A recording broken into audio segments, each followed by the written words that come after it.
I'm very, very excited about this call because Book of Revelation, oh my goodness, it's just kind of like this book at the back of the Bible that you just kind of avoid. And if somebody asks you about Revelation, you're just like, do you have a different question maybe, like about Matthew 24 or something? But it's something that I definitely want to learn more about. So it's like if you look at the back of my Bible, the Book of Revelation, all the pages are just perfectly crisp. There's like a cobweb in the Book of Revelation, because it's something that I don't really spend a lot of time on, because like I said, there's not a lot of sermons on this in the church. There's not even enough material from the fulfilled perspective that really truly show about the bowls of wrath. What is that talking about, and things like that. I want to point out one thing real quick before Adam begins. The very first verse of Revelation is something that I know that there's going to be different views represented, people that are listening, but just something to kind of cause you to think. Revelation 1, chapter 1, the revelation of Jesus Christ, which God gave him to show his servants things which must shortly take place. So that's what we call a time statement. In eschatology, the study of last things, it's a statement to indicate that something would take place within a certain period of time.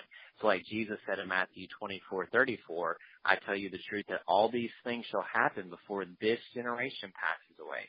Matthew 16:27 and 28, Jesus says, there are some of you standing here who will not taste death before they see the Son of Man coming in his kingdom. So because there's those time statements, we need to at least consider that this stuff actually happened in a short period of time, because that's what God told John, is that it was going to take place in a short period of time. So with that being said, tonight Adam is going to show 9 parallels where the historian Josephus, who was alive during the destruction of Jerusalem in AD 70 and was literally an eyewitness to this stuff, where he documented a direct fulfillment, at least so far in this study, 9 direct fulfillments from the book of Revelation. I was shocked whenever I heard this. So Adam actually has quotes that he's going to be quoting from directly from John. It would be very helpful if everybody opened your Bible to the book of Revelation, of course. Adam, are you going to be starting in chapter 6? Yeah, the first case study will be Revelation 6, verse 4. Yep.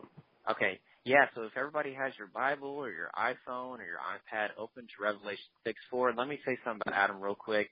Adam is somebody that he invests several hundred hours into his studies.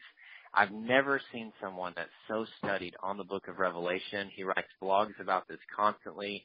This is somebody that you really want to take ear of what he's saying, because he's put a lot of time into this, comparing the writings of Josephus with the Wars of the Jews with these writings. And he's truly, I believe, he probably wouldn't say this of himself, but I believe he's an authority on the book of Revelation.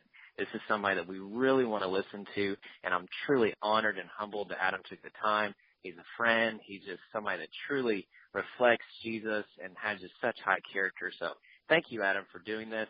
So Adam, you go ahead and take it away, my man. All right. Thanks, Jordan. Thank you for hosting this and for having me. In the year 1755, a well-known preacher by the name of John Wesley wrote in his commentary on Matthew 24 that Josephus's History of the War of the Jews is the best commentary on that chapter, Matthew 24. Well, I believe that we could say the same is also true for the book of Revelation. Now, in the preterist movement that a lot of us belong to, we're well known for believing that the book of Revelation was written before the destruction of Jerusalem in 70 AD. And this belief is backed by both external and internal evidence. That is, testimonies in early church history, and more importantly, evidence within the text. The Wars of the Jews by Josephus is another major source of evidence that Revelation was written before 70 AD. This work by Josephus was published in 75 AD, 5 years after Jerusalem fell, and I would say less than 15 years after Revelation was written. The Wars of the Jews contains 7 books, and most of them, beginning at the end of Book 2 through the end of Book 7, cover the Jewish-Roman War of 66 to 73 AD. In this message, I want to present, as Jordan said, 9 case studies showing parallels between the book of Revelation and the Wars of the Jews. As we look at these parallels, please consider what they mean for the popular idea that John wrote Revelation around 95 AD. As I hope we'll see, some of the parallels between Revelation and Josephus are so striking that a person would basically have to conclude that John borrowed from the earlier writings of Josephus and then used those writings written in 75 AD, 20 years later, when John supposedly wrote Revelation, he used them in the language of Josephus to prophesy of a war 2,000 years later. But we know that John wrote his prophecies first and Josephus wrote his works a decade or so later. In other words, John wrote before the Jewish-Roman War, Josephus wrote after the war. As Jordan mentioned, there's a study guide on our in the Facebook group, and you'll see in the final column that I listed approximate dates. I'm also going to cite those dates orally in this talk. I've included the month and the year of each event that I'll be referring to from Josephus, and those dates are based on dates that Josephus himself gave in his works. I also used a very helpful table in a book by Ed Stevens called The Final Decade Before the End. It's on page 242, almost the very end of the book, where Ed showed the modern equivalents for those months cited by Josephus. So I'm just sharing that to say how I approached these dates, that I'm not just pulling them from random websites online, but I actually carefully looked through Josephus's own work to come up with those dates. And also, after my presentation, please feel free to share whether or not you believe that the parallels I'm sharing are legitimate. I believe that the more parallels between Josephus and Revelation that we can nail down, the better we can understand the structure of Revelation. So, for example, were the seals, trumpets, and bowls fulfilled chronologically? Did John use recapitulation, that is, restating of events? When Josephus made reference to things that appeared in John's prophecies, did he do that in the same order that John listed them, or not? So those are some questions that, as a preterist community, it would be good for us to nail down.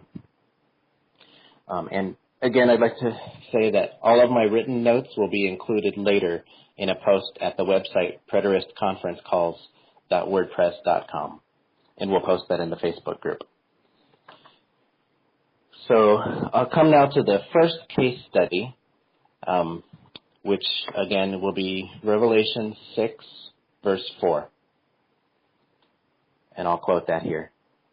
And another horse, fiery red, went out, and it was granted to the one who sat on it to take peace from the earth, and that people should kill one another. And there was given to him a great sword. So this verse describes the opening of the second seal, and we see that peace would be taken from the earth. Now that phrase, the earth, can also be translated as land, and that's exactly how it is translated in Young's literal translation. And it's a reference to the promised land, that is, the land of Israel. Probably the best example of this is Luke 21:23 in the Olivet Discourse, where everybody from futurists to believers in fulfilled eschatology agree that Jesus is definitely talking about Judea, but yet some translations say on the earth, and some others say in the land. When we hear on the earth, sometimes we're tempted to think it's talking about the entire planet, but it can actually be and often is about the land. So with that in mind, I will read a quote from Josephus' Wars of the Jews 4.3.2. When I use the numbers that way, it means Book 4, Chapter 3, Section 2. And here Josephus is describing a civil war among the Jews that began outside of Jerusalem before the war began in August of 66 AD and then spread to Jerusalem. So here's that quote.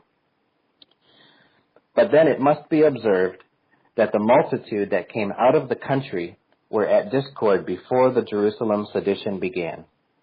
there were besides disorders and civil wars in every city, and all those that were at quiet from the Romans turned their hands one against another. There was also a bitter contest between those that were fond of war and those who were desirous for peace. At first, this quarrelsome temper caught hold of private families, who began already to stand in opposition one to another, so that seditions arose everywhere. The barbarity and iniquity, those of the same nation, did no way differ from the Romans. Nay, it seemed to be a much lighter thing to be ruined by the Romans than by themselves. When Josephus gave this description, it was actually when he was describing events in November of 67 AD, and he kind of flashed back and gave a summary of what had been going on. But we see that he used phrases like one against another, in opposition one to another, civil wars in every city, great barbarity. He said that this domestic fighting was so significant that the approach of the Romans would be a much lighter thing. In other words, the people in the land would have been relieved if the Romans had come, compared to what they were enduring from the Jewish zealots and the infighting, the civil wars. So this lines up pretty well with John's vision of people killing one another in the land. One last thing on this case study. In John's vision, he also saw a great sword. And quite a number of times in Wars of the Jews, Josephus spoke of the zealots, especially killing others with swords and cutting their throats.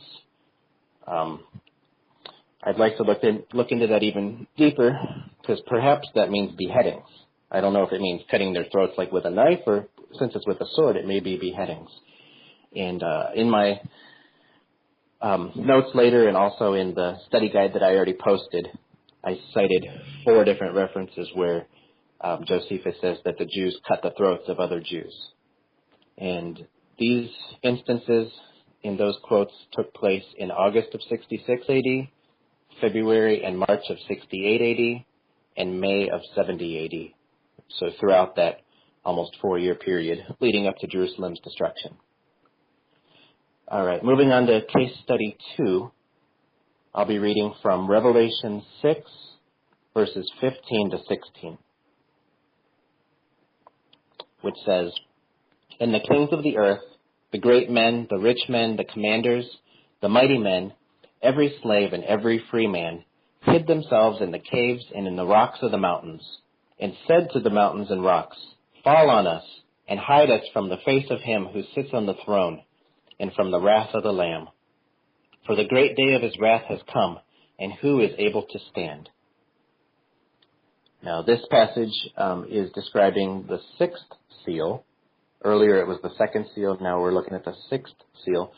And notice how Josephus described the attempts of the zealots to save themselves. This was when they were driven out of the lower city of Jerusalem in the siege in August of 70 AD. This quote is from Wars 6:7-3, Book 6, Chapter 7, Section 3.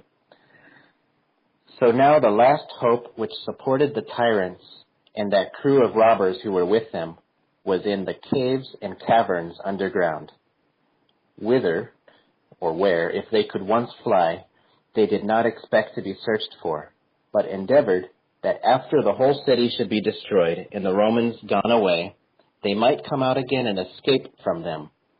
This was no better than a dream of theirs, for they were not able to lie hid either from God or from the Romans." That's remarkable. So John saw a vision of commanders and other men hiding in the caves and the rocks and attempting to hide from God. And Josephus also described zealots, the leaders, heading to the caves and caverns as their last hope and finding it impossible to hide from God and from the Romans. I mean, the language is, the language is pretty well identical. And it's also good to mention that this parallels another New Testament text, and that's the prophecy of Jesus in Luke 23:27-30, when he was on the way to Golgotha. It says that a great multitude of people followed him, and women also mourned and lamented him. But Jesus turned to them and said, "Daughters of Jerusalem, do not weep for me, but weep for yourselves and your children. For the days are coming in which they will say, Blessed are the barren, wombs that never bore, and breasts which never nursed. Then they will begin to say to the mountains, Fall on us, and to the hills, cover us. So Revelation 6:15-17 and Luke 23 are definitely parallel, and they're parallel with Josephus. And for Jesus to say to the daughters of Jerusalem, it'll be you and your children who will experience this, he's not talking about 2,000 years later. So Revelation 6 is not talking about 2,000 years later. It's about what happened during the siege, the 5-month siege in 70 AD. And it happened just as Jesus foretold, as John foretold, and as Josephus recorded it. All right, case study number 3 will be from Revelation 8:7-9. The first angel sounded, and hail and fire followed, mingled with blood, and they were thrown to the earth, and a third of the trees were burned up, and all green grass was burned up.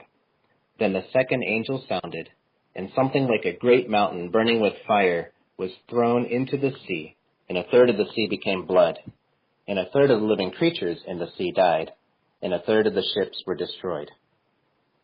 So this is the first and second trumpet judgments, and take note of the fact that both of them feature a mixture of fire and blood. Listen for that phrase when I read a quote in a minute here from Josephus, fire and blood. What I'm about to read from Josephus happened in Galilee, so north of Judea, in Galilee in March and April of 67 AD, after Josephus himself, as a general, tried to fortify the city of Sepphoris, which was the capital and largest city of Galilee. Here's the quote. By this means, he, Josephus, provoked the Romans to treat the country according to the law of war. Nor did the Romans, out of the anger they bore at this attempt, leave off, either by night or by day, burning the places in the plain, and stealing away the cattle that were in the country, and killing whatsoever appeared capable of fighting perpetually, leading the weaker people as slaves into captivity, so that Galilee was all over filled with fire and blood, nor was it exempted from any kind of misery or calamity.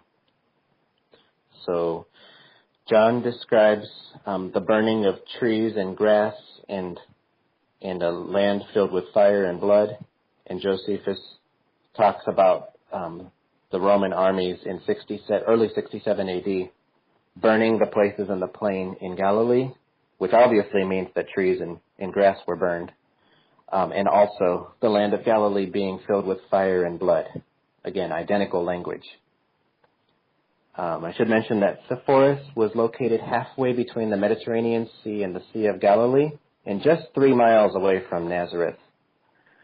And in Wars 3.9.3, Josephus described what happened on the Sea of Galilee in June of 67 AD, just a couple months after what I just read. This happened to thousands of Jews who tried to escape from the Galilean city of Joppa. Here's the quote. Now, as those people of Joppa were floating about in this sea, the Sea of Galilee, in the morning there fell a violent wind upon them. It is called by those that sail there the Black North Wind. And there dashed their ships one against another, and dashed some of them against the rocks, carried many of them by force, while they strove against the opposite waves into the main sea. For the shore was so rocky, and had so many of the enemy upon it, meaning the Roman enemy, that they were afraid to come to land. And much lamentation there was when the ships were dashed against one another, and a terrible noise when they were broken to pieces. Some of the multitude that were in them were covered with waves and perished, and a great many were embarrassed with shipwrecks. Let me skip a little bit here. Insomuch that the sea was bloody a long way, and the maritime parts were full of dead bodies. And he says that 4,200 were killed in the sea that day. So, looking again back at Revelation 8:7-9, John said that when the second angel sounded, there were a third of the ships were destroyed, a third of the sea became blood, a third of the living creatures in the sea died. And here's a vivid description from Josephus about ships wrecking against one another, and blood filling the sea. He doesn't say the entire sea. He says the sea was bloody a long way. And that's a large sea if you look at a map. So that could very well be what John described as a third of the sea becoming blood. And here's a good place to warn you that some of what I'll be reading is more or less rated R. If it was put to a film, it would be rated R. If the violence that Josephus described in some parts was to be put in a film. One more description here that I think parallels Revelation 8:7-9. In Wars 3.10.9, Josephus also described what happened on the Sea of Galilee 2 months later, in August 67 AD, to people from Tiberias and Tariche. He says, sometimes the Romans leaped into their ships with swords in their hands and slew them, but when some of them met the vessels, the Romans caught them by the middle and destroyed at once their ships and themselves who were taken in them. And he goes on to describe people drowning, lifting their heads above the water and being struck by darts and so forth. I'll skip ahead a little bit. And then he says, as for the shores, they were full of shipwrecks and of dead bodies all swelled. So in these quotes from Josephus, he described fire and blood, land being burned, and ships being destroyed, just like John described in the second and third trumpet judgments. I'm sorry, the first and second trumpet judgments. Now, case study number 4 will be from Revelation 9:13-16. And this is something that I have not had on I kind of updated this on my blog recently. When I first posted in Revelation 9, I did not have this. This is one thing that I would love to have people evaluate. I'm putting this out there to be, not just to be heard, but to be scrutinized, because I want to know the truth and I want to be accurate, and I hope we all do. This is from Revelation 9:13-16. Then the 6th angel sounded, and I heard a voice from the 4 horns of the golden altar, which is before God, saying to the 6th angel who had the trumpet, release the 4 angels who are bound at the great river Euphrates. So the 4 angels who had been prepared for the hour and day and month and year were released to kill a third of mankind. Now the number of the army of the horsemen was 200 million, and I heard the number of them. We'll visit that number in a minute, 200 million. I'm reading from the New King James. But this is a description of the 6th trumpet, or at least part of it. And momentarily we will take a look at a quote from Josephus about 4 commanders who led a large army that was very murderous. But here's some background to the quote from Josephus. During the winter of 67 and 68 AD, Annas, who was the former high priest in Jerusalem, was leading a peace movement against the Zealots. And he urged the people of Jerusalem to oppose those lawless Jewish zealots who had taken over the temple, as he called them, blood-shedding villains. Now, in November of 67 AD, John Levi of Gischala, Galilee, had recently come to Jerusalem after that part of Galilee got captured by the Romans. And he was a tricky fellow. He pretended to be on the side of Annas, and he was invited to be an ambassador to the Zealots, as if he was not one of them, but he was. And John of Gischala quickly betrayed Annas and falsely claimed that Annas had invited Vespasian, the Roman general, to conquer Jerusalem. Well, that was not true, but it was his false claim. And so in response, Eleazar ben Simon and Zacharias ben Phalec, 2 of the zealot leaders, requested help from the Idumeans. The Idumeans were from south of Judea. It was another nation called Idumea. And these zealot leaders told the Idumeans that, quote, unless they would come immediately to their assistance, the city, that is Jerusalem, would be in the power of the Romans, unquote. So these Idumeans quickly prepared an army of 20,000 directed by 4 commanders. And here's the quote from Josephus in Wars 4.4.2. Now these Idumean rulers were greatly surprised at the contents of the letter and at what those that came with it further told them. Whereupon they ran about the nation, that is Idumea, like madmen, and made proclamation that the people should come to war. So a multitude was suddenly got together, sooner indeed than the time appointed in the proclamation, and everybody caught up their arms in order to maintain the liberty of their metropolis.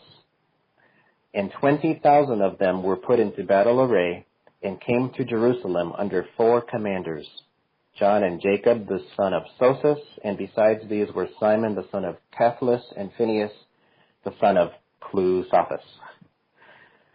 So, what about the discrepancy between 200 million and 20,000? There is no discrepancy between 4 commanders. John says it, Josephus says it.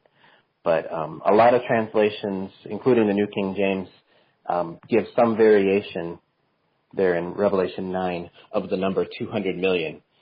This is kind of a famous prophecy. A lot of futurist prophecy teachers say that there will be a 200 million man army from China, because they pick a country that allegedly could come up with an army that big. It turns out that I think this number is greatly inflated. Young's literal translation says 2 myriads of myriads. And the interlinear, which I'll provide links to those in my written notes, translates this phrase as twice 10,000, 10,000s. The word myriad in Greek meant 10,000, so twice 10,000 fits. It's 2 myriads, 2 times 10,000. And a similar phrase is used in Psalm 68:17. I know that's Hebrew versus Greek, but the interlinear for that verse sounds exactly the same as the interlinear does for Revelation 9:16. And that verse, even in the New King James and many other translations, reads like this: "The chariots of God are 20,000, even thousands of thousands. The Lord is among them as in Sinai in the holy place." So I think a good case can be made that a lot of those translations unnecessarily squared the number of 10,000 before doubling it. In other words, they said 10,000 times 10,000 times 2. And by that, they come up with 200 million instead of 20,000. So I'll be interested in others' thoughts later on, even whether in this call or later on at the Facebook page or at the website where this is posted. But in any case, John and Josephus both described an army, I believe, of 20,000, led by 4 commanders. And these Idumeans came to Jerusalem in February of 68 A.D., and we'll hear more about them in the next section, the next case study, which is number 5, Revelation 11, 7 through 13. And I'll read that. "Now when they, that is the 2 witnesses, finish their testimony, the beast that ascends out of the bottomless pit will make war against them, overcome them, and kill them. And their dead bodies will lie in the street of the great city, which spiritually is called Sodom and Egypt, where also our Lord was crucified. Then those from the peoples, tribes, tongues, and nations will see their dead bodies 3.5 days, and not allow their dead bodies to be put into graves. And those who dwell on the earth, or in the land, will rejoice over them, make merry, and send gifts to one another, because these 2 prophets tormented those who dwell on the earth. In the same hour," skipping a verse, "in the same hour there was a great earthquake, and 1/10 of the city fell. In the earthquake 7,000 men were killed, and the rest were afraid and gave glory to the God of heaven." All right. Admittedly, this is a tough passage, and I'm perhaps testing the waters on this one, actually. But this vision is part of the 6th trumpet as well, or at least it appears before the 7th trumpet sounds. And in this passage, it's the first time where the beast is mentioned in Revelation. It's also where the great city is first mentioned, but also defined as the city of Jerusalem, where Jesus was crucified. And I'll kind of jump to that earthquake, because I think the earthquake is revealed by Josephus and really gives a timestamp to this. Josephus, in Wars 4.4.5, described a morning in February of 68 A.D. when the city of Jerusalem woke up to find that 8,500 people had died during the night due to an earthquake, a great storm, and a slaughter carried out by the Idumeans. So from those things combined, 8,500 people died. Here's how he described that earthquake in the midst of a great storm. Wars 4.4.5. For there broke out a prodigious storm in the night, with the utmost violence and very strong winds, with the largest showers of rain, with continued lightnings, terrible thunderings, and amazing concussions and bellowings of the earth that was in an earthquake. Anyone would guess that these wonders foreshadowed some grand calamities that were coming. And that same night, here's how Josephus described the slaughter carried out by the Idumeans after they sawed through the gates and broke into the city. And this is Wars 4.5.1. The Zealots joined in the shouts raised by the Idumeans, and the storm itself rendered the cry more terrible. Nor did the Idumeans spare anybody, for as they are naturally a most barbarous and bloody nation, and had been distressed by the tempest, they made use of their weapons against those that had shut the gates against them. And he goes on to say that 8,500 dead bodies were there. So recall that John said in the earthquake 7,000 men were killed. Well, Josephus did not distinguish between how many died in the earthquake and how many were killed by the sword. So I believe it's possible that the earthquake itself killed 7,000 and the Idumeans with their swords killed 1,500, equaling the number that John uses there, 8,500. Well, going back to the earlier part of that passage, I think there is a parallel here because with the two witnesses, because Josephus says the next day the Idumeans, working with the Zealots and on their behalf, hunted down and killed Ananus and Jesus, two of the former high priests who had been leading the peace movement and really tormenting the Zealots by opposing their war. Here's how their deaths are described in Wars 4.5.2. The Idumeans sought for the high priests and went with the greatest zeal against them, and as soon as they caught them, they slew them, and standing upon their dead bodies, in way of jest, they upbraided Ananus with his kindness to the people, and Jesus with his speech made to them from the wall. They proceeded to a degree of impiety as to cast away their dead bodies without burial. I should not mistake it if I said that the death of Ananus was the beginning of the destruction of the city. He preferred peace above all things. He was a shrewd man in speaking and persuading the people, and he had already gotten the mastery of those who opposed his designs or were for the war. And this, at last, was the end of Ananus and Jesus.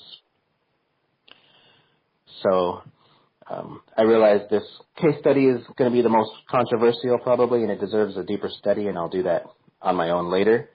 But John and Josephus both did describe two individuals in Jerusalem who were hated, killed, and not allowed to be buried. And if we go back to Revelation 11:5 and 6, two verses before I begin to read, those verses also describe two men who could not be opposed or taken down by their enemies until the appointed time. And Josephus says that Ananus and Jesus had already gotten the mastery of those who opposed their designs or were for the war. So, in other words, the Zealots wanted to take them down. They were a thorn in the side of the Zealots, but they could not oppose them until this moment when they made war against them and overcame them. And this also happens at the same time as an earthquake that coincided with the deaths of at least 7,000 people. Now, Jordan knows this, and I'll share this. I've, in recent months, turned from a view that I used to hold that the beast was Rome and Nero, and I now believe that the beast was actually Zealot-led Israel. And in an upcoming series, I'll have a lot of evidence for why I believe that. But one thing we should notice here in Revelation 11 is the fact that the beast oversees the deaths of these two witnesses in the city of Jerusalem. Why is that significant? Well, if this indeed happened in 68 AD, This is one out of, I believe, many pieces of evidence that the beast could not have been Roman. The reason for that is because from August of 66 AD until April of 70 AD, the Romans were never in the city of Jerusalem, except for a few days in November of 66 when Cestius Gallus led an attack on the city but failed and got driven away, and the zealots thought that heaven was on their side after this victory. So if the events of Revelation 11 took place any time between late 66 AD and the spring of 70 AD, then the beast that overcame the two witnesses, whether it's these guys I mentioned or anybody else, that beast had to be Jewish and not Roman. And based on the 4 case studies we've already looked at and the next 4 that we're about to look at, I think it's very fitting that the events of Revelation would have taken place in early 68 AD. All right, moving on to the next case study. This will be shorter. This is number 6, and we'll look at Revelation 16, 3-6. Then the second angel poured out his bowl on the sea, and it became blood as of a dead man, and every living creature in the sea died. Then the third angel poured out his bowl on the rivers and springs of water, and they became blood. And I heard the angel of the waters saying, "You are righteous, O Lord, the one who is and who was and who is to be, because you have judged these things. They have shed the blood of saints and prophets, and you have given them blood to drink, for it is their just due." So this is now the second and third bowl judgments. And in Josephus' works, he described the campaign of Vespasian, how he was preparing for the eventual siege on Jerusalem. And in the spring of 68 AD, he marched against the city of Gadara, which was the metropolis of Perea. So Perea was yet another nation east of the Jordan River, just next to Judea in Jerusalem. And we'll come up on this quote here. So the Jews who fled from Gadara, he said, joined with a great number of others together, and they fled to Jericho. And Vespasian's assistant, Placidus, was chasing them. And Placidus drove the whole multitude to the riverside along the Jordan River. And that's when things took a tragic turn. And I'm going to read a quote from Josephus' Wars 4.7, sections 5-6. They then extended themselves a very great way along the banks of the river and sustained the darts that were thrown at them, as well as the attacks of the horsemen, who beat many of them and pushed them into the current. At which fight, hand to hand, 15,000 people were slain, while the number of those who were unwillingly forced to leap into the Jordan River was prodigious, and the Jordan River could not be passed over because of the dead bodies that were in it, but because the lake Asphaltius was also full of dead bodies that were carried down into it by the river. And now Placidus put his soldiers on board the ships and slew as many as fled to the lake. Now, the lake Asphaltius may not be a familiar name, but the Greek name should be. It's the Dead Sea. Josephus was describing the Dead Sea, and when John described the second angel, he said his bowl was poured out on the sea, and it became blood as of a dead man. And Josephus describes the Dead Sea being just like that. Every creature in the sea died, John said, and Josephus said that the Dead Sea was full of dead bodies, and that Placidus killed everyone who fled to the Dead Sea.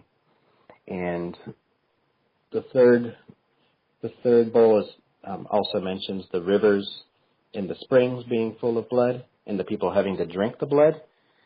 And Josephus describes people being forced into the river against their will, pushed into it, and unwillingly forced to leap into it. And the river was so full of dead bodies that no one could pass over it. And it's easy to imagine that those who were drowning literally drank the bloody water, just as John described. Pretty gruesome stuff. Now, case study number 7 is from Revelation 16, verse 19. The great city was divided into 3 parts, and the cities of the nations fell. And great Babylon was remembered before God to give her the cup of the wine of the fierceness of his wrath. Now this is John's description of the seventh bowl, the final plague. And as we already saw, the great city is most definitely Jerusalem.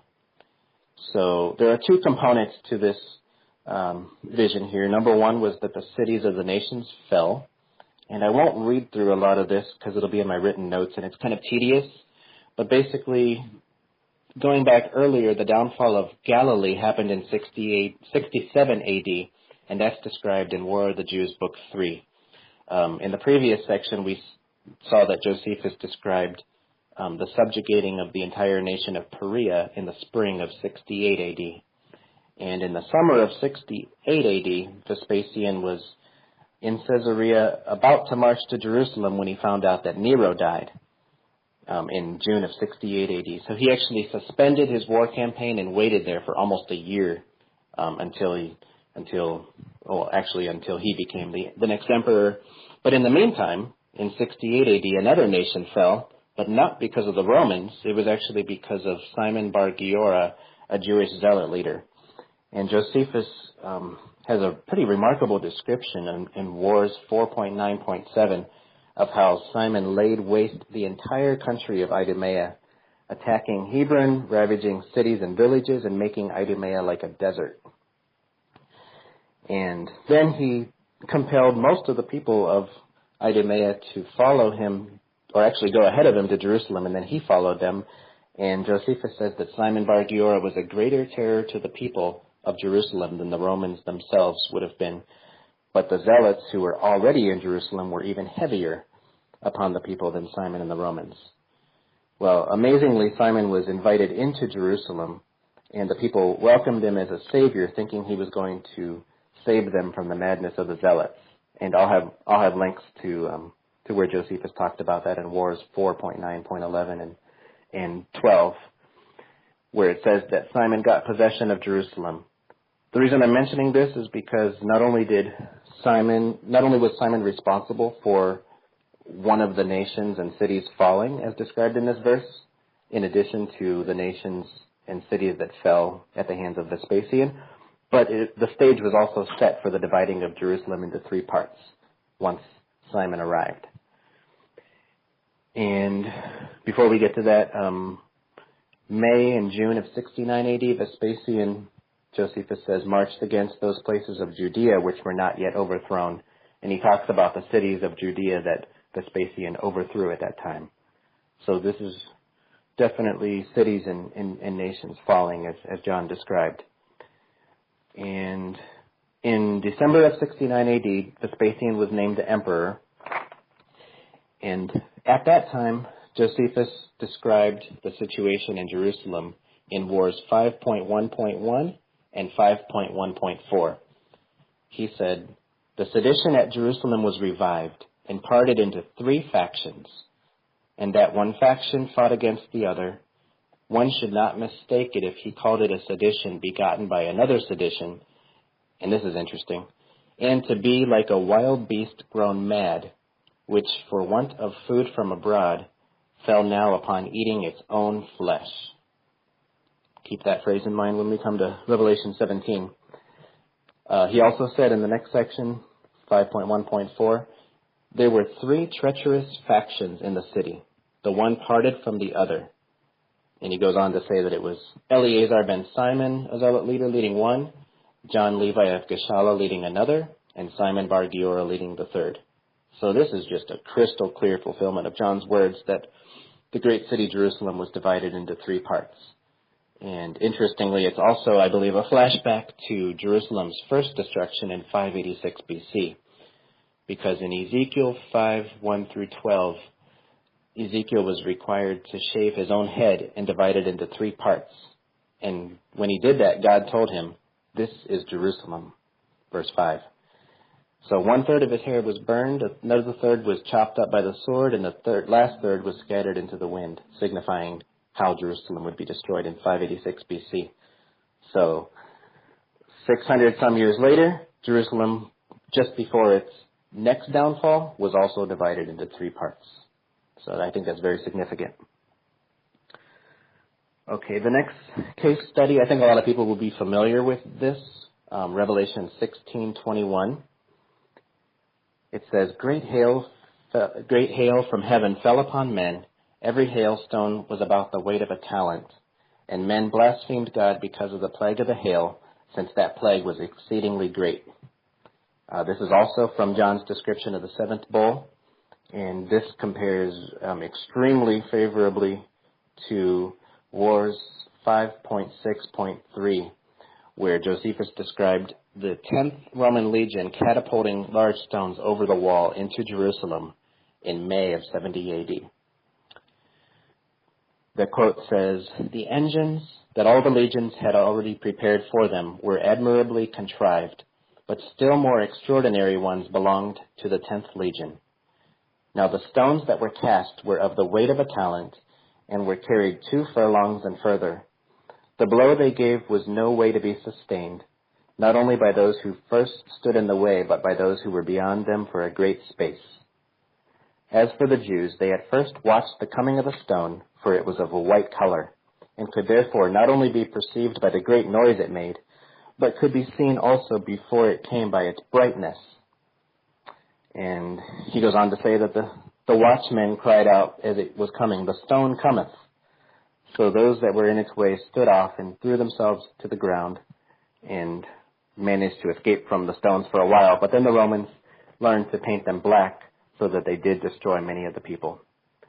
So it's very, very much parallel here.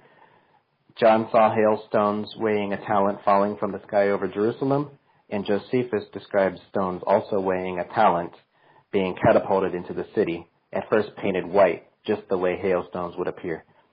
And just for information, a talent was between 75 and 100 pounds. I'll include this in my written notes, but basically some may have noticed that the translation of Josephus I read said, the stone cometh. The famous translation by William Whiston actually says that they said, the sun cometh. And a well-known author, J. Stuart Russell, in his 1878 book, The Parousia, or Parousia, pointed out that only 8 years before this, in 62 A.D., the Apostle James was martyred, and he cried out that the Son of Man is about to come on the clouds of heaven. And he speculated that these watchmen were actually mocking the Christian hope of the Parousia by saying, the sun cometh. Not sure, but it's speculation. An interesting speculation, that is. And in my written notes, I will also include a couple of recent articles that some may have seen where these large stones were actually unearthed in an archaeological dig just within the last year. And these articles will include pictures of those very stones. Really neat. You'll want to check that out if you haven't seen them already. So that brings us to our last case study, number 9, which is from Revelation 17:12 to 16. And the 10 horns which you saw are 10 kings who have received no kingdom as of yet, but they receive authority for 1 hour as kings with the beast. These are of one mind, and they will give their power and authority to the beast. They will make war with the Lamb, and the Lamb will overcome them. And the 10 horns which you saw on the beast, these will hate the harlot, make her desolate and naked, eat her flesh, and burn her with fire. As I mentioned earlier, until a few months ago, I believe the beast in Revelation was Roman Nero. And at that time, I assumed that those 10 horns must have been the 10 senatorial provinces of Rome that worked with Nero to persecute the Christians and also to capture and burn Jerusalem in 70 AD. But as I started to rethink this subject and restudy it, I discovered that when Titus, the Roman general, overthrew Jerusalem in 70 AD, he actually did not have leaders or representatives of these 10 provinces with them. He didn't even have 10 legions with him. Instead, he had just 4 legions, the number 5, 10, 12, and 15th legions, according to Wars 5.1.6. And then I was surprised to discover that Josephus listed exactly 10 high priests and religious leaders in Israel who were given authority as generals in December of 66 AD. And it is necessary for us to tie in John's vision of the 10 horns with Daniel's vision of the 10 horns, and that can be found in Daniel 7, verses 8, 20, and 24. And Daniel adds the detail that John does not include, that 3 of those horns were actually killed by the fourth beast, or actually the little horn, a little horn rising up among the 10 horns. And I'm not going to read this section from Josephus. It's from Wars 2.23 to 4, where he lists 10 generals who were named in 66 AD, in about December of 66 AD. But I will have that list in my written notes. And as a point of interest, 3 of those leaders, Ananus, Niger, and Joseph the son of Gorion, were in fact killed during what was called the Zealot Siege of around February and March of 68 AD. So I believe that fulfilled Daniel's vision of 3 of the horns being killed. And just as a little bit of background, the reason that the generals were named in the first place in December of 66 AD was, as I already mentioned, Cestius Gallus, a Syrian governor who was appointed by the Romans, came and tried to put down the rebellion in November of 66 AD, but failed. And therefore, the Jewish government in Jerusalem knew that the Romans would inevitably come back stronger than before and put up a good fight, so they wanted to prepare for that. And that's why these leaders were appointed. Just real quickly, how did they turn on the harlot, make her desolate, eat her flesh, and burn her with fire? Well, Josephus says that they were assigned to Idumea, Jericho, Perea, Galilee, and Jerusalem, etc. But during the war, those places were gradually captured by the Romans, and by Simon Bar Giora in the case of Idumea. So the people from those places who survived converged on Jerusalem, and presumably those generals who were still around did the same thing. Josephus was one of them, actually, and he, of course, was captured and then later released. And one more thing on this. We already read a quote, or alluded to a quote from Wars 5.1.1, where Josephus described the sedition in Jerusalem in the Civil War. He called it a wild beast grown mad, which for want of food from abroad fell upon eating its own flesh. And John says in Revelation 17 that the 10 horns would eat the flesh of the harlot and burn her with fire. And in my written notes, I'll include several references where Josephus blamed the fire that happened in 70 AD, not upon the Romans, but upon the Jews, especially the Zealots. So just to conclude here real quickly, based on these case studies, and you'll see this in the study guide and in my written notes, I'm tentatively suggesting that the seals, trumpets, and bowls were structured like this. The seals fulfilled all the way from 66 AD or even earlier, all the way to 70 AD, and that the trumpets were fulfilled from early 67 AD to early 68 AD, and then you had the Zealot siege, and then after that the bowls were fulfilled from spring of 68 AD to 70 AD when the temple fell. If we were to use the human arm as an analogy, the seals would stretch all the way from the shoulder to the fingers, the trumpets would stretch from the shoulder to the elbow, and the bowls would stretch from the elbow to the fingers. So I hope this has been informative and not too tedious or boring, but I'd like to invite everyone to evaluate these case studies and this conclusion, either now in this call or later in the Facebook group, and especially after the written notes are posted along with this recorded audio. So thank you again for allowing me to present this, and I hope it's been a blessing. Wow. Man, everybody, if you have a question or if you want to make a comment, go ahead and hit 5-star now, and I'll pull you on the line, and we'll have a little chat. 5 and then star. Wow. I don't know what everybody else is doing, but like I had my phone on mute, and almost the whole time I was like, wow, oh my goodness. Especially that thing about the hailstones. That was just so so direct from Yeah, it is. the book of Revelation. It's scary, especially you said that the boulders were white, So Mm-hmm. wow, I am just baffled right now, and I truly feel like the next time that I read the book of Revelation, I'm going to have a whole new grid. And keep in mind, guys, this is just 9. Adam is constantly working to get new parallels. So be checking out his blog. It's adammarschalk.com. Is that where they can subscribe to your blog?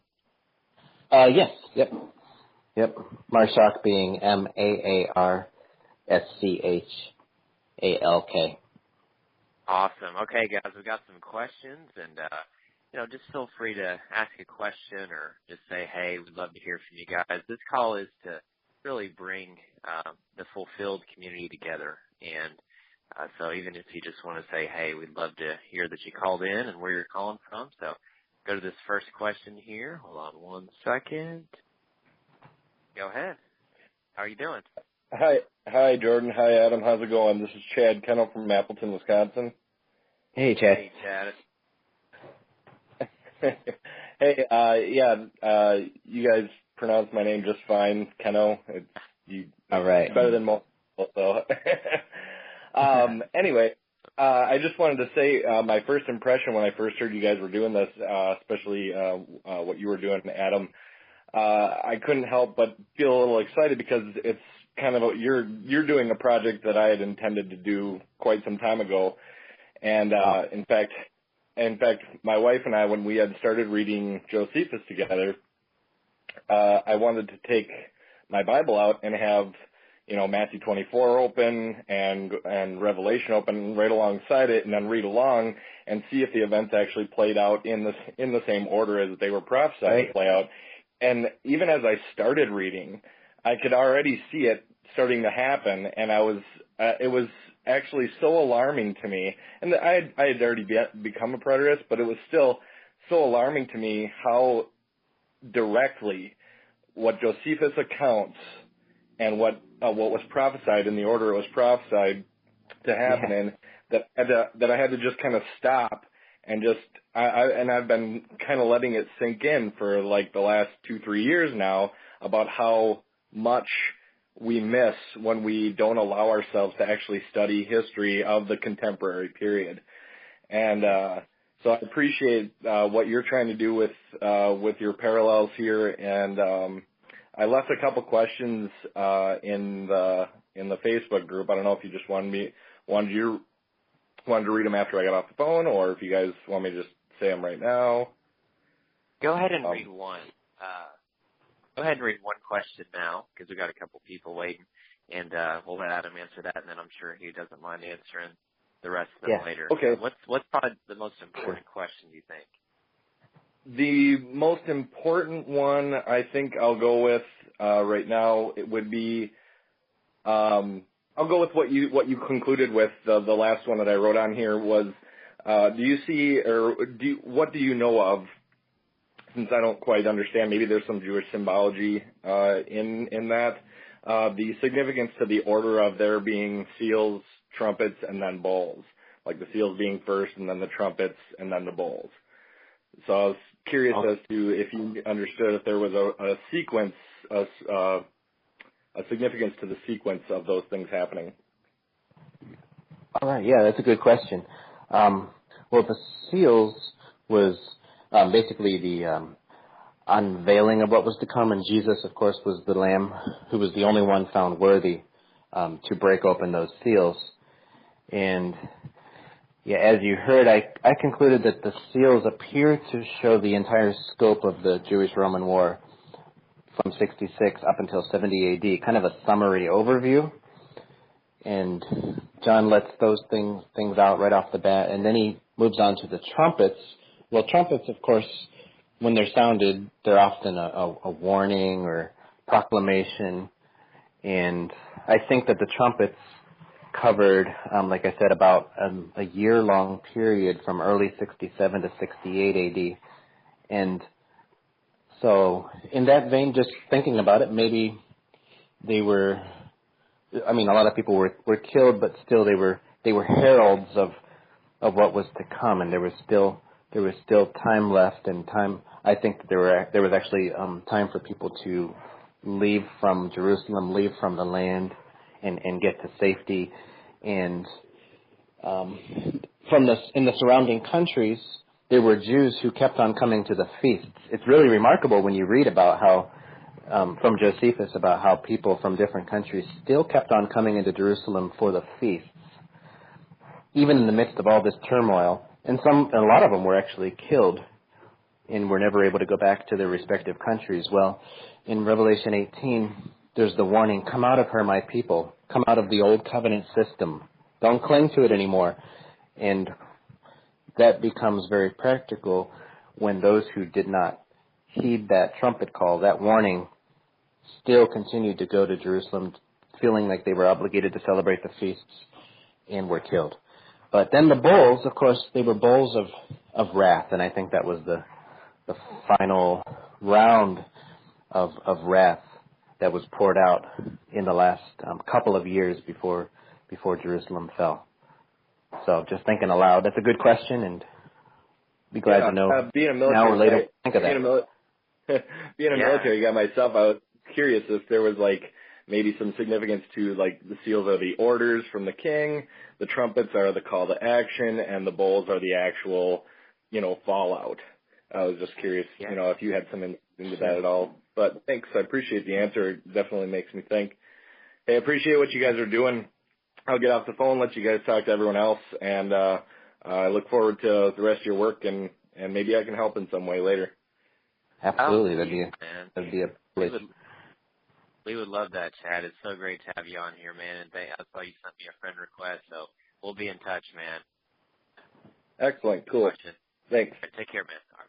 Thank you. Yeah, all right, so we're going to go ahead and go to another question here. Got a couple, and again, if you just want to say hey and tell us where you're calling from, or if you want to ask a question, all that's great. We invite all that. So let me go ahead and pull somebody on the line here. Okay, go ahead with your question or comment, whatever. Hello.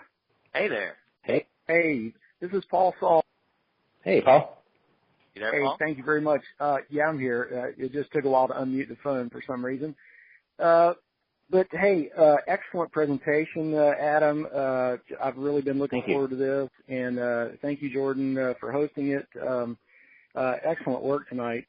You've definitely been doing your homework, and you just didn't throw it together in a day, obviously. So, I wish I could have.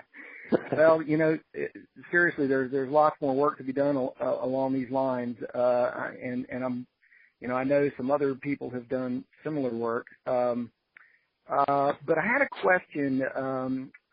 I've not really heard many people mention this, but it when I read it, it seemed to jump out to me. Maybe it doesn't fit, maybe it does. But have you noticed a correlation between Revelation 8:1 at the opening of the seventh seal? It says, and when he openeth the seventh seal, there came silence in the heaven about half an hour. And I correlate that to potentially to Josephus's writing in Book 6, Chapter 5, Section 3, Wars of the Jews, where it says, and on the 8th day of the month, Xanthicus, which is Nisan, and at the 9th hour of the night, so great a light shone round the altar in the holy house that it appeared to be bright daytime, which lasted for half an hour. He uses almost the identical language there. Have you ever noticed anything? I mean, do you think there's any correlation there between those two? Yeah, good question. I have heard that before, and I haven't reached a conclusion. I'd like to ponder that as well. I believe that description from 6:5:3 was of a series of signs that took place before the war began. I think they took place around April of 66 A.D. Yes. Josephus is basically just giving a summary recapitulation of many things that happened preceding the actual siege and the lockdown. But I thought that was interesting. When I first read that in Josephus, that's the first thing that I thought of was Revelation 8:1. It was just very strange. Just because of the face that happened. I know one it's silence, the other is light shining, but the space of a half an hour is almost the identical language in both texts. So just got my attention. Anyway, just thought I'd mention that and see if you had ever made that correlation before. Sure. Thank you. And I think somebody said that the half hour of silence was something that would happen during the Jewish temple ritual, but I never did look that up to see what they were talking about or if that was true, and what that would signify if it's true. Well, I'm so glad you mentioned that, though. And that's what's cool is, we're all working together, and eventually I hope to see, more and more commentaries with, little parallels here and there. That's something that I'd never considered either. Wow, it's so amazing whenever you read the writings of Josephus and just see like almost word for word, and that half hour is something to look at. Wow. Thanks for pointing that out, Paul. Yeah. Sure. One other thing I wanted to mention, that in that whole list, in that section that Josephus gives, he basically says this right after he mentions the light shining around the altar in the holy house, and he says, this light seemed to be a good sign to the unskillful, but was so interpreted by the sacred scribes as to portend those events that followed immediately upon it. And he pretty much says that about all those things, those supernatural events that happened that he names there, is that the majority of the people thought that it was for good and for their, that they were good signs, but yet they were portending the doom that was to come. So anyway, thank you very much for this presentation. Great stuff. Oh, thank you, brother, for calling. And calling in, Paul. And Paul, how do you spell your last name? Same as first name, Sauls. Sauls. And then, yeah. Saul. How do you spell your first name? Paul, Paul. Okay, cool. Because I write it down when people call in, so that way the next time you call in, it'll pull up your name, and I'll know that you're calling. Okay. Awesome, man. Sure. Hey, God bless you, brother, man. That was an awesome Bless question. you guys. Bless you. Awesome. Thanks, Paul. And we're going to take another question, and then I've got a question that somebody had posted on the Facebook Fulfilled Prophecy conference call group that I was going to ask Adam. I think it's going to be a doozy, and I'm very interested to see his answer. Let's go ahead and take one more question. Hey there, go ahead. What's your name? Hi, this is Jennifer in San Antonio, Texas. Hey, Jennifer. Can you hear me? Yeah, very good. All right, so thank you for doing this. Adam, you did an excellent job. I really like the way that you're going with the beast. I agree with that direction. I do think that we need to do a lot more study on what that really is. So I really, really, really like that direction. Just to piggyback off of what Chad said on the seals and the trumpets and the bowls, have you ever studied them in connection with the feast of Israel? I have not. No. Okay. That would be interesting, but I have not done that, no. Okay. Have you? Yeah, quite a bit, but I need to do more. I would like to do them kind of, and with your chart, I'm really into charts, and so your chart makes a lot of sense, and the things that you said, I'm also very visual, so once you put this in print, I will be reading it and getting it that way. So I can't go a whole lot by what I heard today, but once you put all the notes in there and I start lining these up, I'll bet I can make some correlations with the feast as well. Sweet. And see what kind of patterns come out that way. Wow. I would love to see that. I hope you keep me in the loop. I usually pay attention to what you post in a few groups, so I'm sure I'll see it. But that sounds great. Wow. Man, wouldn't that be so cool if that could be paralleled with the feast? Wow.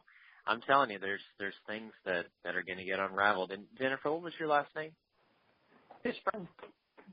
Fishburne. Okay, great. All right, I'm going to go ahead and put your name on here so that way next time it'll have your phone number on there. Awesome. Well, did you have anything else to ask Adam or anything at all? No, that's good. That's good for right now. I just think you did an excellent job. I just want to say thank you. Oh, appreciate it. And the series on the beast that I'm working on, I keep on thinking it's just a few weeks ahead. I really think it is at this time, but it's a big project, and I'll definitely be interested in what a lot of people have to say. Great. I look forward to that well, too. Well, hey, thanks for calling in, Jennifer, and being part of this and your question. That was awesome. Thank you so much. Yeah, thank you. Thank you. All right, so we've got one question here now. This is something that I think people are going to want an answer for. This was asked by Mark Becerra. I believe that's pronouncing his name correct. So basically, I just looked up the scripture. It's Matthew 13, where Jesus gives the parable of the kingdom of heaven being like a mustard seed. So it's Matthew 13:31. Another parable he put forth to them, saying, the kingdom of heaven is like a mustard seed, which a man took and sowed in his field, which indeed is the least of all the seeds, but when it is grown, it is greater than the herb and becomes a tree, so that the birds of the air come and nest in its branches. Most of us are pretty familiar with that. Now, the question from Mark Becerra, I'll read it. He says, what does the future state of the nation and culture look like in the future as the mustard seed, the kingdom, grows bigger and bigger? Can you describe life at any moment once the tree fills the whole earth? Like, obviously there's different perspectives on how that's going to happen or what's going to happen, but what is your view on that, Adam, as far as the kingdom growing and advancing? Will it reach a point where the whole earth is full of the kingdom? What's your take? Man, good stuff. And it goes along with the first conference call that I did, the vision of the Old Testament prophets for this new covenant age. And man, yeah, I mean, when we look at what Isaiah prophesied with the increase of Christ's government and peace never coming to an end, I mean, increase, that means like the mustard seed, starting out small and ever growing larger. And I think we know that that's true in terms of the sheer number of people who have come into the kingdom of God through Christ in the last 2,000 years. And now there's a population explosion in the world, and so the numbers are growing even faster. But it sure seems like when we read Jesus' parables on the kingdom and the words of the prophets as they looked forward to this age, that it's more than just numbers. It is this pervasive transformation. And I know that when it comes to the increase of Christ's peace, that is true, of course, when it comes to Jews and Gentiles and breaking down of the barrier. But I really like to think that it's more, and that there could be world peace. There could be greater reconciliation between nations, an actual move to end the wars. And I think that one thing that handicaps the church in that regard is dispensationalist, futurist theology that says that the kingdom of God will not be fully present until Jesus returns, sets up a millennial kingdom, reigns physically in Jerusalem, and all those things that premillennialism teaches. And what would be happening if the church at large had a revelation that the kingdom of God is fully here and just runs with that vision and works together to be agents of transformation? And not that we do we're the hands and feet of God. I mean, he uses his people. We are his instruments. It does say in Isaiah 9:7 that God would perform these things through his own zeal as well. So I'm kind of rambling here, but yeah, I think that so much more is possible. I think that a lot more will happen. In this world, I hope a lot more happens while you and I are, and everybody else is still living. There's a lot of potential. Yeah, and here's one thing that I think is we need to let there be a mystery. It's okay to not have an objective view on everything. I mean, the important thing is that we believe the kingdom of God is here and it is increasing, and we're playing our part in that process, in that kingdom advancement. We may not see what that will look like eventually, but yet we can also have a hope that the kingdom will fill the whole earth, whatever that looks like. That's in God's hands, but it's just important that we believe that the kingdom is a present reality, and we do everything that God has told us to do to make sure that that happens. And the way that Christ rules in his kingdom is through sacrificial love, laying down your life for others, and also, righteousness, joy, and peace. So those are all things that we can operate in as Christians in our realm of influence, see that spread. And I don't know if that looks like the whole world, literally numbers-wise, following Jesus, or what it looks like, but I just know that it can happen. That's what I'm going to be believing for. So that was a great question. Amen. Hey, guys, we're going to go ahead and call it a close. Thank you, everyone, so much for taking this time. It really means a lot. Adam worked so hard for this, and just to hear your questions. And this is actually the most people we've ever had call in. So this was awesome. incredible. Love you guys, and hope you